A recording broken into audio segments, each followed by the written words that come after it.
અને આ પ્રિયા, ચલો તમે શું કહેવાય કે સ્ટાર્ટ કરો વાંચવાનું. હા સર. એક કંપનીના કર્મચારીઓના માસિક ઓવરટાઇમના કલાકોને લગતા આવૃત્તિ વિતરણમાં બે અંતિમ ચતુર્થકોનો સરવાળો 218 અને તેમના તફાવત 50 છે. 50 છે. જો વિતરણનું મધ્યસ્થ 112 હોય તો વિષમતાંક શોધો. હા, હવે પ્રશ્ન થાય કે ભાઈ આ અંતિમ ચતુર્થકો કોને કહેવાય? તો Q1 અને Q3 બે અંતિમ ચતુર્થકો કહેવાય. આ વાક્ય તમારે હંમેશા યાદ રાખવાનું છે. બે અંતિમ ચતુર્થકો એટલે Q1 અને Q3 ને અંતિમ ચતુર્થકો કયા છે? અંતિમ ચતુર્થકોનો સરવાળો એટલે કે આ Q3 પ્લસ Q1 218. આ લખ્યું ને, બે અંતિમ ચતુર્થકોનો સરવાળો 218 છે, એટલે કે Q3 પ્લસ Q1 218 છે. તફાવત એટલે કે Q3 માઇનસ Q1 50 છે. અને આ મધ્યસ્થને આપણે એમ કહીએ છીએ, બધાને ખબર હશે કે મધ્યસ્થને એમ કહેવાય છે. તો વિષમતાંક શોધો. સિમ્પલ દાખલો છે. વિષમતાંકનું આપણે આ લખવાનું સૂત્ર Q3 plus Q1 minus 2m. હવે આની અંદર આ Q3 પ્લસ Q1 આ જે કહેવાય ને, આ Q3 પ્લસ Q1 એની જગ્યાએ સીધા લખી દો 218. પછી આ 2m, તો 2 અને m ની જગ્યાએ આ દેખાય ને આ 212, 112 એ અહીંયા m ની જગ્યાએ લખી દેવાના છે. પછી આ Q3 માઇનસ Q1, તો Q3 માઇનસ Q1 નો જવાબ 50 હતો, એ સીધો જ આની જગ્યાએ 50 લખી દો. હવે સિમ્પલ કેલ્ક્યુલેટર હાથમાં લો અને એનું સોલ્યુશન લાવી દો. કે સૌથી પહેલા તો તમે શું કરશો, 2 × 112 એટલે 224 થાય. તો પહેલા તો આ 218 ને 224 લાવી દો. હવે 218 માઇનસ 224 બરાબર -6, જે તમને દેખાતા હશે -6, અને ભાગ્યા તો 50 હતા, તો આપણે ભાગ્યા 50 પણ કરી દઈએ. બરાબર 0.12 માઇનસ જવાબ. આ ઋણ વિષમતા છે. ઓકે, ચલો તો હવે આપણે વાત કરીએ 16મો દાખલો. હા, હવે 16મો દાખલો કોણ રકમ વાંચશે બોલો?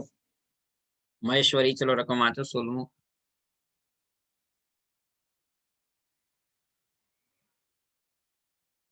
મહેશ્વરી રકમ વાંચો બેટા, આવી છે ને મહેશ્વરી?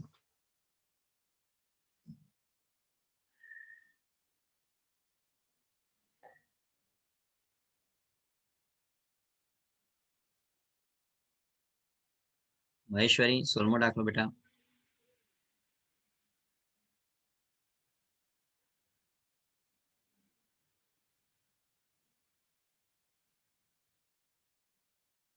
પ્રિયા તું જ વાંચી દે, નથી વાંચતી તો. હા સર. એક સંમતિ આવૃત્તિ વિતરણમાં બહુલક 84 છે. જો પ્રથમ ચતુર્થક 68 હોય તો ત્રીજો ચતુર્થક શોધો. સંમિત લખ્યું છે. શું લખ્યું છે? સંમિત. બહુલક એટલે કે m. અને આ પ્રથમ ચતુર્થકને આપણે Q1 કહીએ છીએ, બરોબર? કે ભાઈ Q1 બરાબર એ છે આપણે 68. અને ત્રીજો ચતુર્થક એટલે કે Q3 શોધો. આવો એનો પ્રશ્ન છે, ક્વેશ્ચન માર્ક. હવે મેં શું કામ રાઉન્ડ કર્યું, સંમિત કયું છે?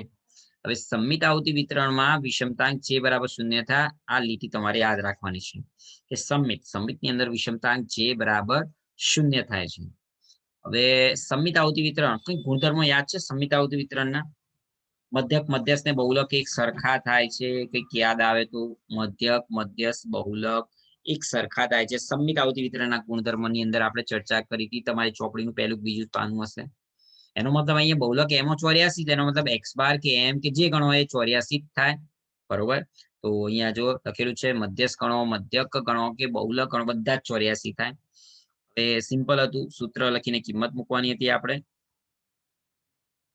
સૂત્ર તો બધાને ખ્યાલ છે, Q3 + Q1 - 2m / Q3 - Q1. g ની જગ્યાએ તો 0. Q3 તો સાહેબ Q3 તો આપણે શોધવાના છે, ક્વેશ્ચન માર્ક. Q1 આ રહ્યો 68 - 2m એમ એટલે કે આ જે બહુલક એમઓ છે 84 એ જ આપણો એમ થઈ ગયો. ઓકે, નીચે પણ એ જ વસ્તુ Q3 શોધવાનો છે અને Q1 68.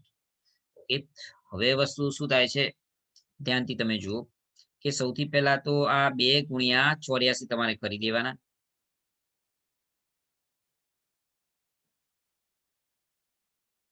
બે ગુણ્યા 84 એટલે કે 168 થાય એટલી તમને ખબર પડવી જોઈએ કે 168.